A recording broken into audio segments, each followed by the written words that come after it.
മകളുമായി നല്ല രീതിയിൽ അടുത്തു വന്നതായിരുന്നു. ആ സമയത്ത് അവൾ വന്നതാ തടസ്സമായത്. അല്ലെങ്കിൽ ആ ബാലിക പ്രസാദം കഴിക്കുമായിരുന്നു. അവളെ സൂക്ഷിക്കണം. നിന്റെ തമോ ശക്തി അവൾക്കൊരിക്കലും മനസ്സിലാക്കാൻ ഇട കൊടുക്കരുത്. ബാലികയെ ബലിപീഠത്തിലെത്തിക്കുന്നതോടൊപ്പം അവളുടെ ആ ദേവൂട്ടിയുടെ ദേവശക്തിയും നശിപ്പിക്കണം.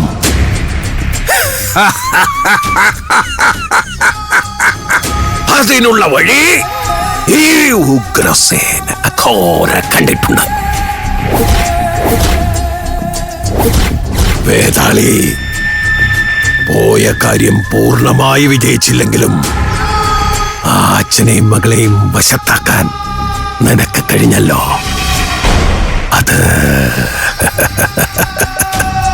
അത് നമുക്ക് നേട്ടമായി വരും. കഴിയുന്നതും ആ വിദ്യാമ്മയും ആ ഊമപ്പെണ്ണും അവിടെ ഇല്ലാത്ത നേരം നോക്കി വേണം നീ അവിടെ പോകാൻ. കുഞ്ഞുമായി നല്ല സൗഹൃദം സ്ഥാപിച്ചെടുക്കുക. അതിനു നീ സുഗന്ധിയായി അവളുടെ അമ്മയുടെ സ്ഥാനത്ത് നിന്ന് അവളെ പരിചരിക്കണം. നിന്റെ കൂടെ എവിടേക്ക് വേണമെങ്കിലും ആ കുഞ്ഞിനെ പറഞ്ഞയക്കത്തക്കവണ്ണം ആ അച്ഛന്റെ വിശ്വാസം നേടിയെടുക്കണം.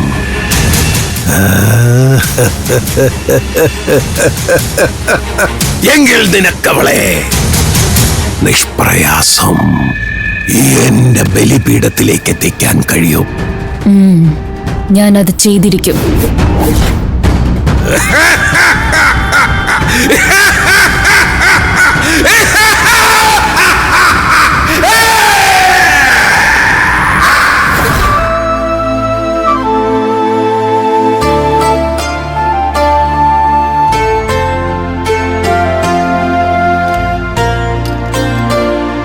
മതി. എനിക്ക് ഈ കാര്യത്തിൽ വലിയ അത്ഭുതവും അതിശയമൊന്നും തോന്നുന്നില്ല. അവരർഹിക്കുന്ന ശിക്ഷ ഇതൊക്കെ. ഇങ്ങനെ കണ്ണിച്ചോരയില്ലാതെ സംസാരിക്കരുത് സുരേന്ദ്രട്ടാ. ആ സ്ത്രീ എന്ത് പഴച്ചു എന്നാ നിങ്ങൾ ഈ പറയുന്നേ? ഞാൻ അവരെ കുറിച്ച് മോശം പറഞ്ഞതല്ല. എങ്കിലും അവരിപ്പോ അനുഭവിക്കുന്ന ഈ വേദന അവരുടെ പ്രവൃത്തി കൊണ്ട് ചോദിച്ചു വാങ്ങിയതാ. എന്റെ പാവം ദേവൂട്ടി ഒരു ഊമ പെണ്ണായതുകൊണ്ട് അവരവളെ മരുമകളാക്കാൻ പറ്റില്ലെന്ന് പറഞ്ഞില്ലേ? അത് ഞാൻ സഹിക്കും. പക്ഷേ അതിന്റെ പേരിൽ എന്തൊക്കെ ആക്ഷേപങ്ങളോ അധിക്ഷേപങ്ങളോ അവരവളോട് കാട്ടിക്കൂട്ടിയത്.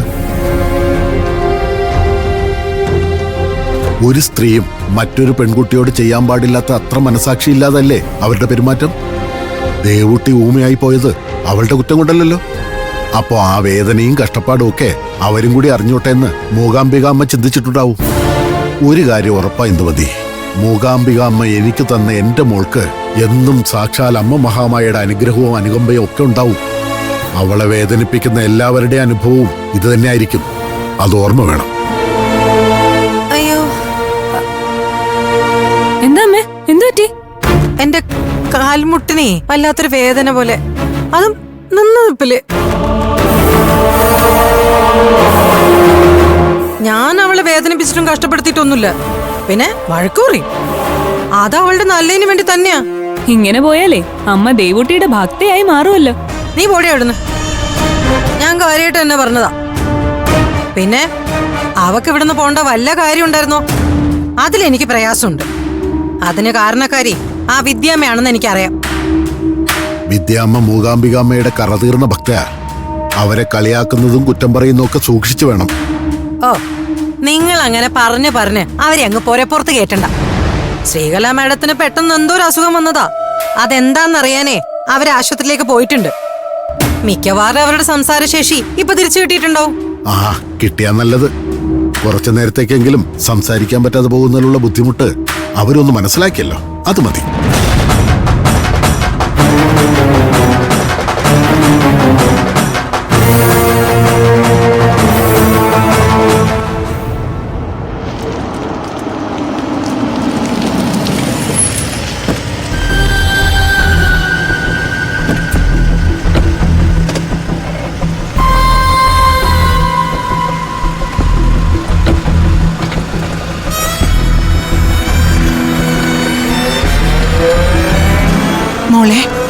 പോയിട്ട് എന്തായി?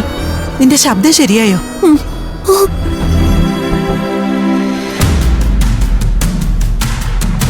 എന്തായി മോനെ? എന്താ അവക്ക് പറ്റിയത്? അവക്ക് ഇതുവരെ സംസാരിക്കാൻ പറ്റിയിട്ടില്ലേ? ഇല്ല മുത്തശ്ശി, അമ്മയുടെ ശബ്ദം ഇതുവരെ തിരികെ കിട്ടിയിട്ടില്ല. എന്റെ ദേവി, ഡോക്ടർ എന്താ പറഞ്ഞത്?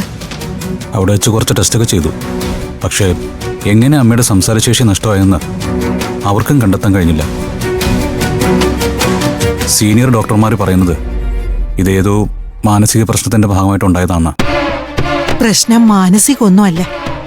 അവള് കാണിച്ച അഹങ്കാരത്തിന് മൂകാംബിക അമ്മ കൊടുത്ത ശിക്ഷയാ. അമ്മയുടെ ഈ പുണ്യഭൂമി വന്നിട്ട് ദൈവത്തിന് നിരക്കാത്ത പ്രവൃത്തിയല്ലേ അവളിൽ നിന്നുണ്ടായത്? അതിന്റെ ശിക്ഷയാവോ ഇതൊക്കെ?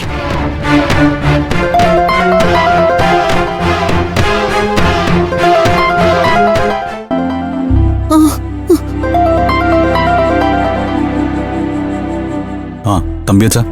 ഹലോ സന്ദീപ്, ശ്രീകല എവിടെ?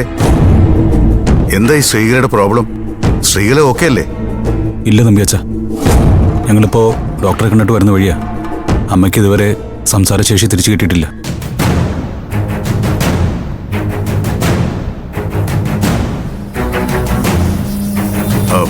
ഡോക്ടർ എന്താ പറഞ്ഞത്?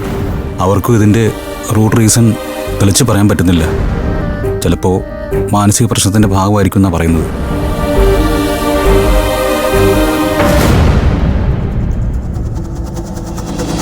അമ്മ ആകെ അപ്സെറ്റാ.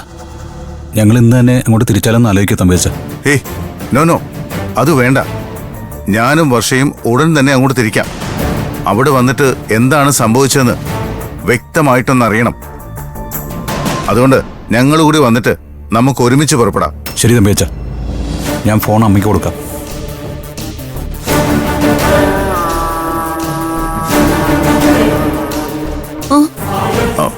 ശ്രീകല, താൻ വിഷമിക്കണ്ട. ഞാനും വർഷയും ഇന്ന് തന്നെ അങ്ങോട്ട് പുറപ്പെടുന്നുണ്ട്. നമുക്ക് വന്നിട്ട് എന്താന്ന് വെച്ചാൽ ആലോചിക്കാം. എടൂ, താനൊന്ന് ടെൻഷൻ ആവാതിരുന്നാ മതി. ചിലപ്പോ കുറച്ചു കഴിഞ്ഞ് എല്ലാം താനേ ഓക്കെ ആവും. താൻ ഇനി അതിന്റെ പേരിൽ മനസ്സുകൂടി വിഷമിപ്പിക്കരുത്. ഞങ്ങൾ ഉടനെ അങ്ങ് എത്താം.